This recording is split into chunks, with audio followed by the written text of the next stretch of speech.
People's power proves more powerful than people in power.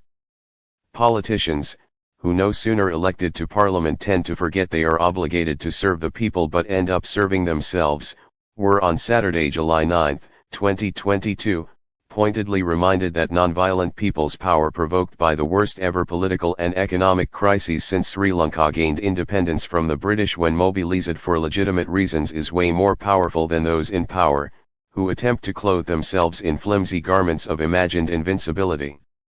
What happened on Saturday reminds us of the truism penned by James Shirley that, scepter and crown must tumble down, and in the dust be equal made with the poor crooked scythe and spade. Despite the metal barricades set up on the roads leading to the president's house and shot at by what the army claims was into its side walls and into the air, a barrage of tear gas canisters and water cannon and baton charged by the STF, the police and the security forces personnel, tens of thousands of protesters from all walks of life and from all parts of the country in a symbolic gesture of dismantling the grip on power by the Rajapaksas stormed the president's house, which by then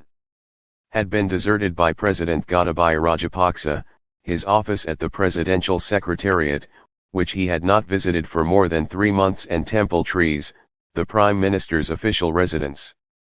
The protesters are continuing to occupy these premises while insisting that the president, the prime minister and the government should step down without further delay and thus provide the space to set up an all-party transitional government for a limited period of time. Meanwhile, Speaker Mahinda Yapa Abeyewardena announced on Saturday night that President Gotabaya Rajapaksa had accepted the party leader's decision arrived at the emergency meeting chaired by the speaker and had decided to step down from the presidency on Wednesday, July 13.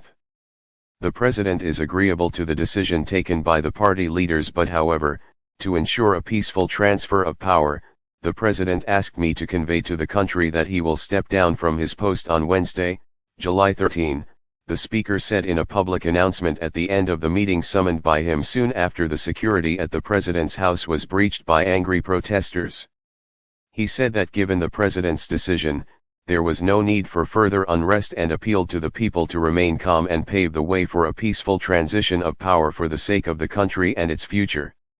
The speaker's announcement, which was received with skepticism by the protesters, came even though President Gotabaya Rajapaksa's whereabouts were not known.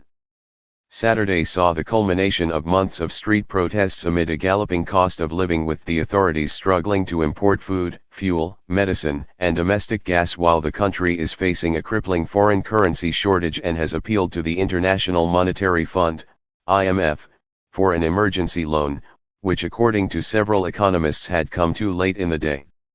This epoch-making moment in Sri Lanka's history, when a people's uprising, which came to be popularly known as the Aragalaya, toppled and dismantled the Rajapaksa regime, in which at one time or another, 6 members of the Rajapaksa family had held ministerial and state ministerial posts, while considering themselves to be all-powerful and invincible. They would have never ever imagined that within 30 months into the tenure of President Gotabaya Rajapaksa, who headed a government which had a 2/3 majority in parliament and had arrogated to himself absolute power via the 20th Amendment to the Constitution, would be compelled to flee his private residence at Mirihana and even his official residence in Colombo Fort, where he lived under tight security and behind metal barricades. Let us not allow this moment in destiny to slip into oblivion, but together strive hard to achieve the aspirations of all Sri Lankans for a new Sri Lanka with a new political system and a new political culture, where differences based on ethnicity and religion will be only written in the past tense, and where nepotism, fraud, corruption, and personal agendas will never be tolerated anymore. And let us as children of Mother Lanka make certain that tomorrow will not turn out to be another name for today.